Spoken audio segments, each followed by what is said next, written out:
नमस्कार, आप देख रहे हैं एसपीडी न्यूज। दिन भर की ताज़ा खबरों के लिए अभी सब्सक्राइब करें एसपीडी न्यूज और खबरों में आगे बढ़ने से पहले वीडियो को लाइक जरूर से करें। और इसी के साथ अगली बड़ी खबर की 10 और 18 जून को गुजरात दौरे पर रहेंगे पीएम नरेंद्र मोदी। नाराज आदिवासी समुदाय को मनाने की जुगत। आपको बता दें कि प्रधानमंत्री नरेंद्र मोदी एक अस्पताल का उद्घाटन करने और नवसारी और बड़ोदरा जिलों में 2 जनसभाओं को संबोधित करने के लिए 10 और 18 जून को गुजरात का दौरा करेंगे। एक अधिकारी ने बताया कि प्रधानमंत्री 10 जून को नवसारी जिले में आदिवासियों की एक सभा को संबोधित भी करेंगे। और इसी के साथ अगली बड़ी खबर की ममता बनर्जी ने कहा कि गैस के दाम कितने बढ़ गए, कहाँ है उज्ज्वला योजना। चुनाव से पहले ऐसे वादे करके लोगों को मूर्ख बनाती है बीजेपी। आपको बता दें कि पश्चिम बंगाल के मुख्यमंत्री ममता बनर्जी ने भारतीय जनता पार्टी नीति केंद्र सरकार पर निशाना साधते हुए कहा है कि चुनाव से पहले अलग राज्य बनाने और अलग अलग कल्याणकारी योजनाएं लाने के वादे करके आम लोगों को मूर्ख बनाया जाता है, लेकिन बाद में ये सारे वादे कभी पूरे नहीं होते हैं। बनर्जी ने भाजपा का नाम लिए बगैर कहा है कि लोग आवश्यक वस्तुओं की रोजाना बढ़ रही कीमतों से परेशान हैं। उन्होंने कहा कि आपने देखा है कि गैस के दाम कितने बढ़ गए हैं, उज्ज्वला योजना कहाँ है, गायब हो गई है।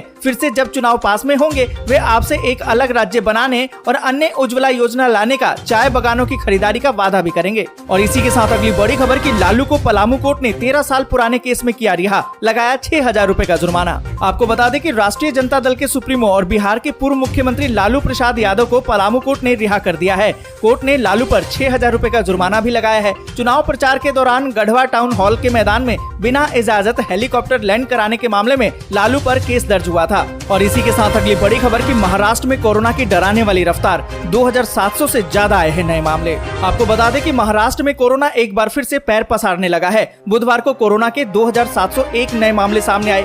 हालांकि इस बीमारी से किसी की मौत नहीं हुई है। राज्य में अब तक 9,806 एक्टिव केस हैं। स्वास्थ्य मंत्रालय की तरफ से जारी आंकड़ों के मुताबिक बुधवार को कोरोना से संक्रमित 1,327 मरीजों को छुट्टी दे दी गई है। आपको बता दें कि महाराष्ट्र में कोरोना से संक्रमित मरीजों का रिकवरी रेट 98.0% है, जबकि मृत्यु दर 1.87% है। और इसी के साथ अगली बड़ी खबर की सिद्धू मूसेवाला हत्याकांड में बड़ी सफलता, एक शूटर पुणे से गिरफ्तार। आपको बता दें कि पंजाबी गायक और कांग्रेस नेता सिद्धू मूसेवाला की हत्या का मामला पुणे से कनेक्ट होता दिखाई दे रहा है। गैंगस्टर लॉरेंस बिश्नोई और गोल्डी बरार ने सोशल मीडिया पर हत्या की बात कबूली थी। अब इस हत्याकांड का महाराष्ट्र से कनेक्शन सामने आया है। खबर ये है कि सिद्धू मूसेवाला की हत्या करने वाले 8 मुख्य आरोपियों में पुणे के सौरभ महाकाल और संतोष जाधव भी शामिल हैं। खबर आई है कि पुणे पुलिस ने इस आरोपी सौरभ महाकाल को पुणे से गिरफ्तार कर लिया है। सूत्रों के हवाले से खबर आ रही है कि सौरभ महाकाल पुलिस के हत्थे चढ़ गया है। और इसी के साथ अगली बड़ी खबर की आरबीआई का यूजर्स को तोहफा, बिना ओटीपी 15,000 रूपए तक कर पाएंगे ऑटो पेमेंट।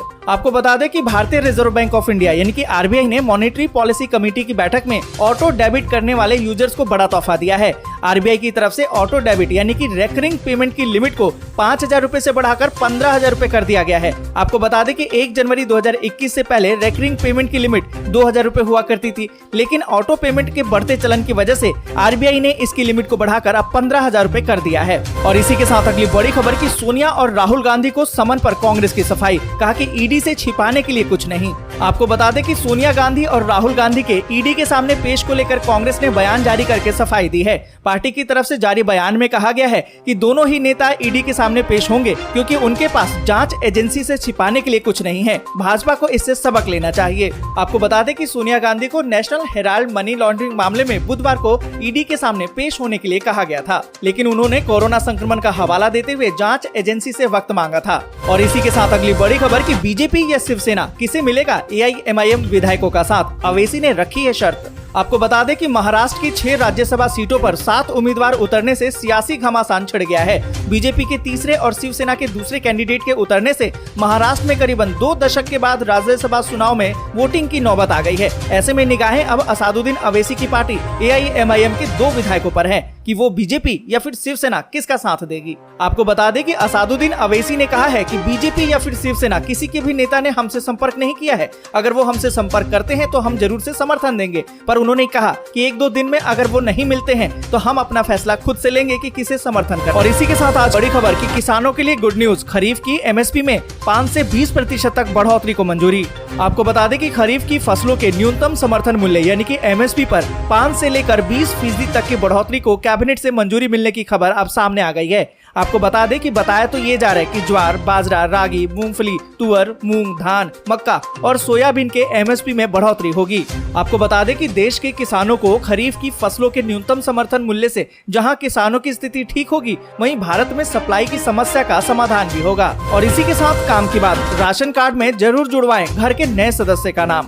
आपको बता दें कि राशन कार्ड में आपका नाम होना बहुत जरूरी है, क्योंकि इसे एक महत्वपूर्ण डॉक्यूमेंट माना जाता है। गरीबों को इससे मुफ्त राशन सहित कई योजनाओं का लाभ मिलता है। और अब तो किसानों के कल्याण के लिए जो भी योजनाएं चलाई जा रही हैं, चाहे उसमें प्रधानमंत्री किसान सम्मान निधि योजना हो, उसमें भी राशन कार्ड नंबर के बिना पंजीकरण नहीं कराया जा सकता। इसलिए अपने राशन कार्ड को हमेशा अपडेट रखना चाहिए और घर के सभी सदस्यों का नाम उसमें दर्ज होना चाहिए। साथ ही आपको बता दें कि घर में नए जन्म लेने वाले बच्चे या फिर किसी सदस्य की शादी होती है तो उसकी पत्नी के आ जाने के बाद उसका नाम भी राशन कार्ड में दर्ज जरूर करवाना चाहिए। और इसी के साथ अगली बड़ी खबर की ट्रेन के तत्काल टिकट बुक करने की इस सुविधा से आप हो जाएंगे खुश। कंफर्म टिकट अब मिलना हुआ आसान। आपको बता दें कि देश में रोजाना लाखों लोग इंडियन रेलवे की ट्रेन से सफर करते हैं। कई बार लोगों को तत्काल यात्रा करना पड़ता है, जिससे उन्हें कंफर्म टिकट नहीं मिल पाता है। आमतौर पर रेलवे की तत्काल टिकट बुकिंग की सेवा टिकट बुक करने के लिए इतना कम समय मिलता है कि अधिकतर लोग परेशान हो जाते हैं। और आपको बता दें कि अगर आप चाहें तो तत्काल ऑनलाइन भी टिकट आप बुक कर सकते हैं। भारतीय रेलवे की तरफ से एक आधिकारिक वेबसाइट कंफर्म टिकट ऐप जारी की गई है, जिस पर आप जाकर IRCTC का अकाउंट बना सकते हैं और यहाँ पर आप कंफर्म टिकट ले सकते हैं। आपको बता दें कि कंफर्म टिकट ऐप की मदद से आप ट्रेन में सीट की उपलब्धता चेक कर सकते हैं। किसी खास रूट से चलने वाली सभी ट्रेन के तत्काल टिकट के बारे में भी चेक किया जा सकता है। साथ ही आपको बता दें कि इस ऐप पर लॉगिन करते समय निजी जानकारी को सेव करने की भी सुविधा मिलती है, जिससे आपका समय बचता है और टिकट जल्दी बुक हो जाता है। और इसी के साथ अगली बड़ी खबर कि रिजर्व बैंक ने रेपो रेट 0.50% बढ़ाया। अब लोन हो जाएगा महंगा। आपको बता दें कि रिजर्व बैंक ऑफ इंडिया ने रेपो रेट में फिर से बढ़ोतरी कर दी है। इस बार 50 आधार अंकों यानी कि 0.50% की वृद्धि कर दी है।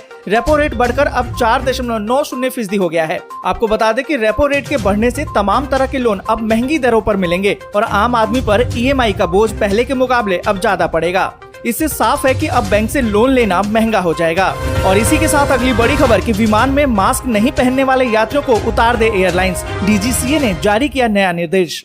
यहाँ पर आपको बता दें कि कोरोना संक्रमण के बढ़ते मामलों के बीच नागरिक उड्डयन नियामक DGCA का कहना है कि चेतावनी के बावजूद अगर विमान के अंदर कोई यात्री फेस मास्क पहनने से मना करे तो उसे विमान से उतार दिया जाए। इसके साथ ही नागरिक उड्डयन महानिर्देशालय यानी कि DGCA ने एक सर्कुलर भी जारी करके कहा है कि फेस मास्क नहीं पहनने वाले यात्रियों के खिलाफ स्थानीय पुलिस सुरक्षा एजेंसियों की मदद लेना जरूरी है और साथ ही जुर्माना लगाने की व्यवस्था भी की जाए। और इसी के साथ अगली बड़ी खबर कि ऑनलाइन पेमेंट करने वाले ध्यान दें, जान लें RBI का नया नियम 1 जुलाई 2022 से होगा लागू। आपको बता दें कि अगर आप ऑनलाइन पेमेंट का इस्तेमाल करते हैं तो आपके लिए जरूरी खबर है। दरअसल रिजर्व बैंक ऑफ इंडिया यानी कि RBI की तरफ से मर्चेंट वेबसाइट पर ऑनलाइन पेमेंट करने के लिए कार्ड को टोकनाइज्ड करने का आदेश जारी किया गया है और ये नया नियम 1 जुलाई 2022 से देश भर में लागू हो जाएगा। मतलब साफ है कि अगर आप ई-कॉमर्स पोर्टल पर खरीदारी करते हैं तो ये जरूरी है कि आप अपने कार्ड को टोकनाइज्ड करा लें। यहाँ पर आपको बता दें कि टोकनाइजेशन का मतलब क्रेडिट और डेबिट कार्ड के विवरण को टोकन नामक वैकल्पिक कोड में बदलना है और इस व्यवस्था के तहत ऑनलाइन व्यापारियों को अब अपने ग्राहकों के कार्ड को अपने प्लेटफॉर्म पर स्टोर करने के लिए कार्ड डेटा के बजाय टोकन नंबरों का उपयोग करना है। दोस्तों आज के लिए बस यहीं तक। वीडियो आपको अच्छी लगी हो तो लाइक और शेयर जरूर कर दें। अगर अभी तक आपने चैनल को सब्सक्राइब नहीं किया है तो सब्सक्राइब जरूर